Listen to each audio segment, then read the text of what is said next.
All right. Welcome to another episode of PLP. Today we are going to be talking about functions of behavior. So, our first question I wanted to throw out there are what are the functions of behavior? Attention is a function of behavior. Escape. Tangible. And automatic. Those are our four Oh, right. functions of behavior. And Amazing. yes, so pretty much why we want it's really important that we identify the function of any behavior because we want to make sure that we can find an alternative or a replacement for that behavior. Um, That's Monica. So, what we probably should start off with is like, what's the purpose of or a function, or what does behavioral functions actually mean? When we talk about identifying the function of behavior, we're saying why is somebody doing what they're doing? And we want to know why so that we can come up with an alternative, right? But Right. behavioral functions is a fancy way of saying, hey, we're trying to determine or identify why is an individual engaging in that behavior, not what is the behavior, but why are they doing it? Yep. So we talked a little bit about there are four functions. We said attention, tangible, escape. What does escape mean? We'll go over that as well, and automatic. So maybe Marquis, you want to start us off with a little bit of in terms of what's the purpose of identifying behavioral functions? Sure. I think like for fun, whenever I'm sort of introducing this concept to a parent, that it can sometimes be a little bit shocking when I tell them, I'm going to tell you right now that your child's behavior can be broken down into four different categories, four different functions. And it's always like, wait, no, that couldn't be right. But like it's wild to think about that there are four main categories that we can break behavior down into. And so there's like four things that your child is trying to communicate, which is good news for you as a parent because it means that it's possible and it's not as hard as you think. Not as hard as you think at all. So we briefly talked about behavior being communication and sort of introduced functions in our previous video. So we talked about why it's important to identify it. But what we didn't discuss is each individual function and how like why is it important and how one behavior like whining could serve a different function in different situations. So if you think about Harrison, Stephanie, and Harrison whining or crying, what are some different functions that he was engaging in that behavior for? So, I mean, Harrison now versus Harrison when he's 3, the function, it be similar behaviors. Like he doesn't whine and cry as much, but it could be asking why or talking back. And, when he was 3-year-old Harrison, it could be whining and crying because he doesn't want to do something. Pick up your toys, whining and crying. Now it's like, do your homework. Maybe some whining and crying, or maybe like, why do I need to do that? Or he wouldn't say like, you can't make me, but those are all serving the same types of like, it's similar behaviors. The but it's like serving the same function. It's like the attempt to get out of a task, or we call that an escape function. Like he's attempting to get out of something that he doesn't want to do at Mm. that moment. So interesting. When we talk about like the topography of a behavior, it's what it looks like. And when we talk about the function, we're trying to identify why is the person doing what they're doing, like what are they trying to communicate, what is it that they want, or what is it that they don't want. So let's think about an infant will scream and cry when they want something to eat or something to drink. So really I say eat, but the milk, or formula. And so they cry and whine because they want milk, or they cry and whine because they want to go to sleep, or they cry and whine because they want to be held. The topography of the behavior is the same or very similar, but the function is different. In one case, when they want milk, the function is tangible. When they want to go to sleep, it might be escape. They don't want to be held. They don't want to be around people. When they want attention, maybe they want to be held. So we say the function is attention. So the topography can be the same. The function can be different, or the topography can be different. The behaviors look different, but the function can be the same. Yeah. Yeah. So I can whine and I get food. I can say, Mom, I want something to drink, and I get something to drink, or I can get food. I can scream and cry or throw something on the floor. I can point at it, or I can engage in all these different types of behavior, but the function might be the same. But again, why are we trying to identify the function? We talk a lot about, as professionals, behavioral functions and how we want to come up with a functionally appropriate way of communicating. So people say, hey, we want to come up with an alternative means other than screaming or crying or something that's inappropriate, so that the individual, the child, the teenager, the adult is engaging in appropriate behaviors to get their wants and needs met. Does that make sense? Yeah. Mhm. Yep. So examples, Monica, you have 3 children. Remind us again, how old are the 3? I have 10, 8, and 6. So tell us a story. Well, I was gonna say that too, like, I guess people ask often, like, how we can identify the function, like, how can we do that as parents? Like, okay, it's attention, it's escape, it's these 4 functions, but, like, how do we figure out what it is? And it sometimes is, as they get older too, it could be a little bit more complex. But for instance, my youngest, she will really kind of drag her feet a lot in the morning to when she gets ready for school. And I've realized a lot of it is that she really wants my help.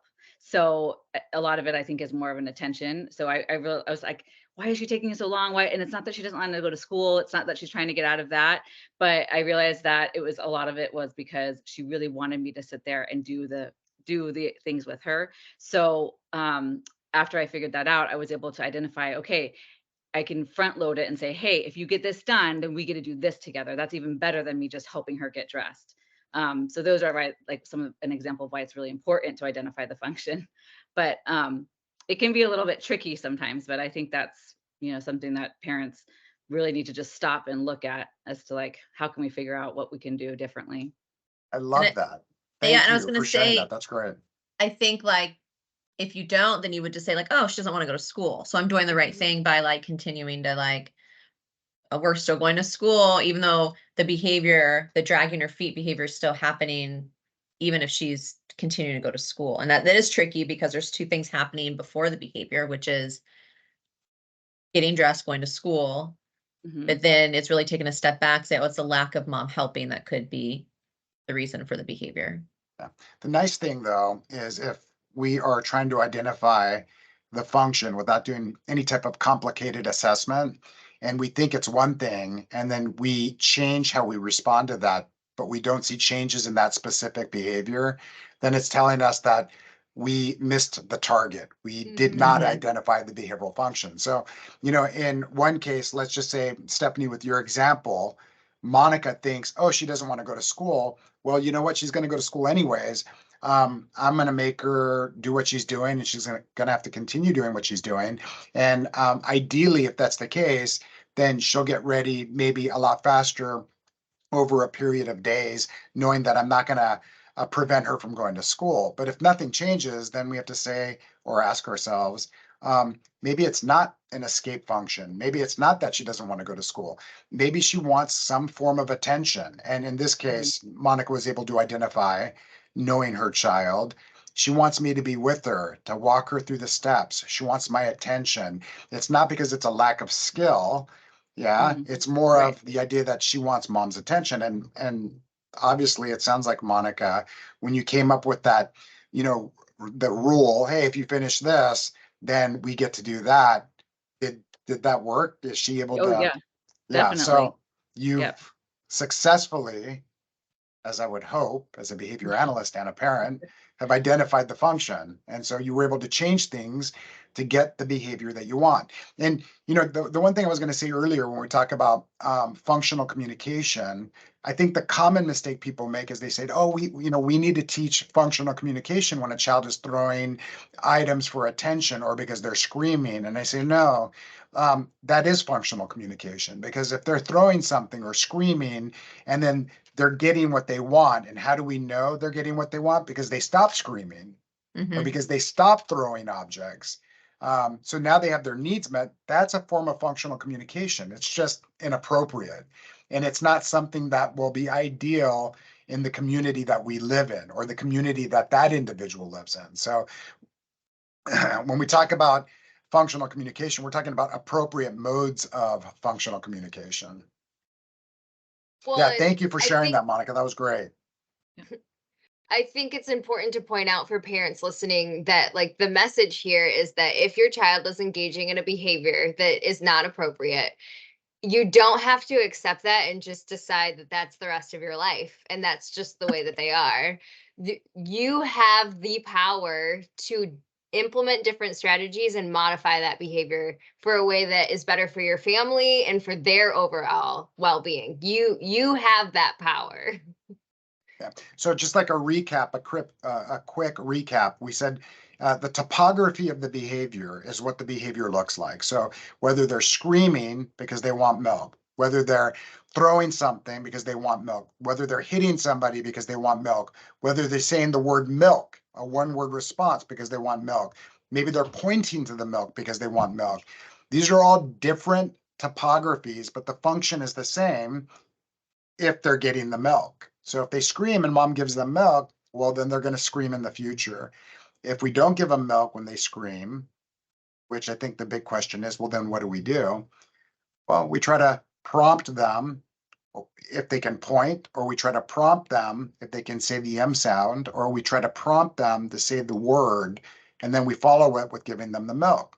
Eventually, we try to fade out those prompts. We try to stop using those prompts. We're systematically reducing whatever prompt we're using, whether it's helping them point, whether it's helping them, say a sound or a word. Eventually, they're doing it on their own. And now you have an appropriate way of communicating in a functional manner. And that would be ultimately the goal, right? Right. And we're talking about some of the examples we're giving are with younger children. I mean, this is also with individuals that can be teenagers or young adults or adults. And an example that I've shared before here at PLP is my wife would constantly respond to my son who was yelling, from another part of the house. And her complaint was he's always yelling when he wants my attention and it's driving me crazy. I said, well, you're reinforcing it. And she said, well, what do I do? I said, stop responding. If you want him to come into the kitchen or into the living room or into your bedroom when you want something, pretend that you don't hear him. And if you really need your help, if you really need something, he'll come and he'll find you. And probably the first thing he's going to say is, Mom, why didn't you respond? And you say, I couldn't hear you. Or I'm not going to respond to yelling. And eventually he's going to stop yelling and he's going to look for you when he wants something. And what happened? Exactly that. So it could be with older children, younger children, teenagers, young adults. There's no age discrimination when it comes to identifying behavioral functions. I have a question for you guys. Go ahead. So there's a lot of parenting resources out there that give you this blanket strategy to try, and they're saying, take this strategy and apply it to all the kids. How does behavioral functions help us create strategies for children individually, and why is that important? You mean like a resource that says do this one thing regardless, like just for the behavior itself? So when your child whines, do A, B, and C, but not really maybe understanding what or the reason why. Yeah, it's kind of like what was happening many, many years ago when people would say, hey, if your son or daughter is hitting, put them in timeout. Or right, exactly. If they're screaming, ignore them. And the problem is we're just looking at the topography of the behavior, not what it looks like. So what if I'm hitting because I don't want to do something, and then you take me away from that thing I don't want to do and you put me in timeout. What do we see? What happens? I'm going to keep hitting because I Well, don't I'm have going to to use do what I hitting don't as want. a form of communication to get out of things that I don't Yeah. want to do. Right. However, let's say I'm hitting, excuse me, because I want a toy that another individual has, my peer, my brother, my sister, my friend, and I hit for that toy. And in the past, when I hit, I get the toy. If we stop access to the toy when there's hitting and we put them in timeout, or just remove them from the situation, then there's probably a higher chance, or a higher probability, I should say, that the individual is going to stop hitting and find another way of getting that toy. And hopefully that's when we jump in as parents or adults or as teachers and teach the individuals that we're working with, or our own children, how to communicate in a way that will get us what we want and need, as opposed to a way that could be harmful for our well-being and the social community that we're in. Mm-hmm. Another example is that positive parenting, where when these behaviors are occurring, you're consoling your child, you're talking to your child, you're using a lot of language and words. Why could that be a problem when we're looking at functions? Yeah, well, let's start off with saying this, is that if you're doing something that works, keep doing it.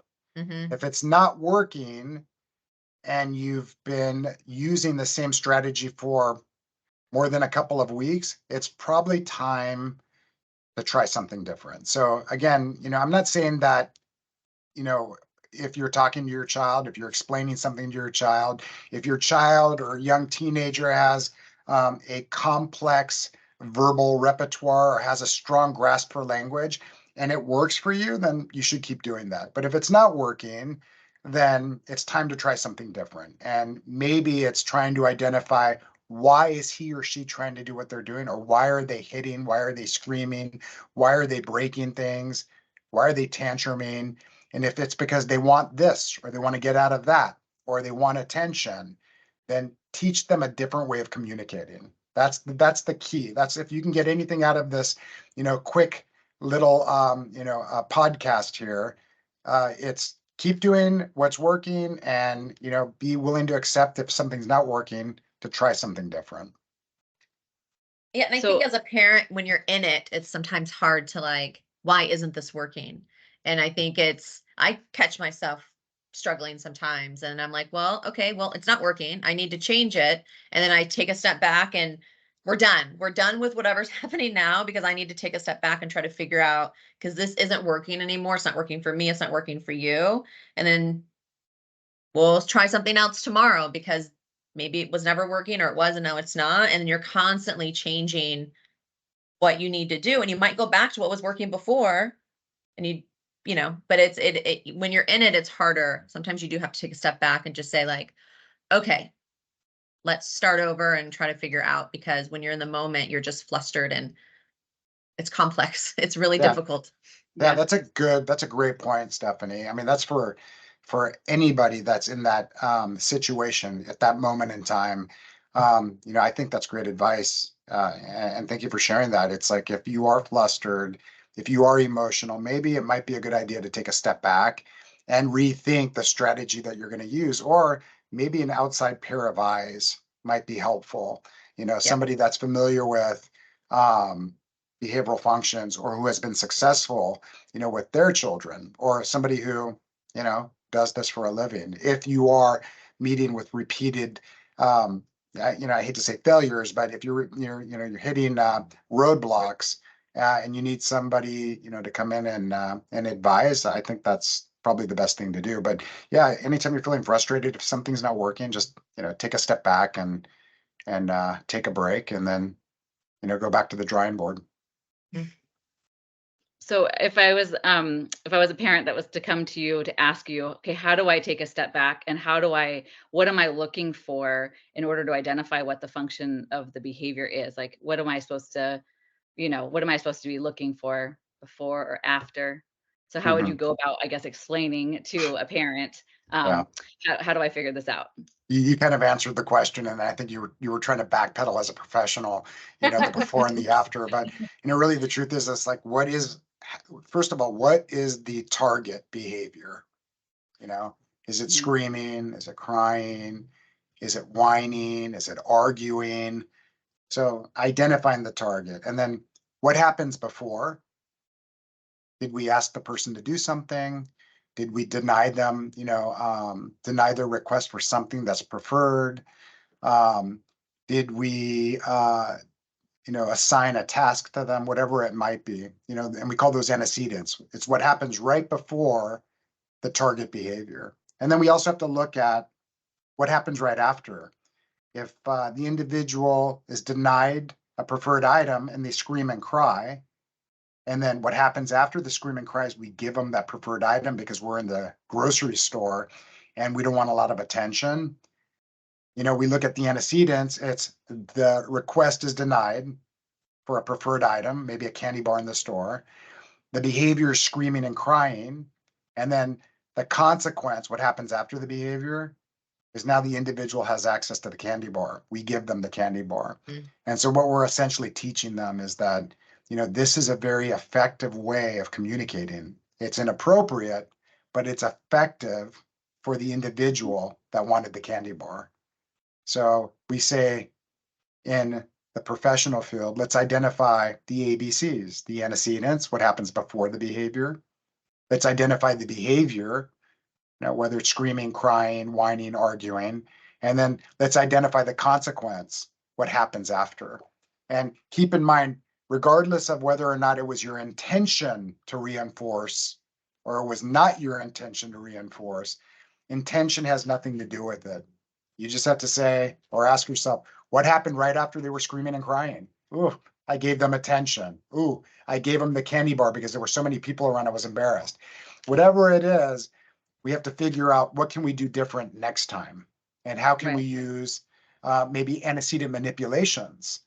Like if we're going to give them a candy bar, but we want them to wait, we might give them a picture of the candy bar and they can exchange it after we get out of the store for the candy bar. Or we might be okay with them screaming and crying and we're mentally prepared to go to the store. They want the candy bar. We say no, they scream and cry. And we continue to shop, maybe buy a few things, not everything on our grocery list. And then we leave the grocery store without the individual getting the candy bar. So we're teaching them that screaming and crying isn't effective. And then at some point, we're going to, hopefully sooner than later, teach them again an effective way of communicating or asking for a candy bar. And accepting the fact that you're not going to get it every time. Yeah. I love the candy bar example because it's also a really good example to explain to parents that our behavior also serves a function. So thinking about that parent in the grocery store and when they're giving that candy bar, what's the function of their behavior? And it's likely to escape Yeah, for sure. the whining and crying and everybody looking and stuff like that. So you have your own motivations, your own functions that are contributing to how things are happening right now. And it's important to know that. Very good. Well, thank you once again. We would love to hear from all of you. If you have questions, we'll try to pick some of those questions and answer them on our next episode of PLP. Thank you, Monica, Stephanie, and Marquis. And hopefully what we went over today is somewhat helpful. Again, it's a quick workshop, if you want to say, on behavioral functions. But if hopefully what you're getting out of this is understanding the difference between the topography of behavior and the function of behavior, what behavior looks like versus why somebody's doing what they're doing, so that we can figure out an alternative way of teaching them to communicate so that it's more appropriate when we're out in the community. Thank you very much, everybody. Take care. Bye.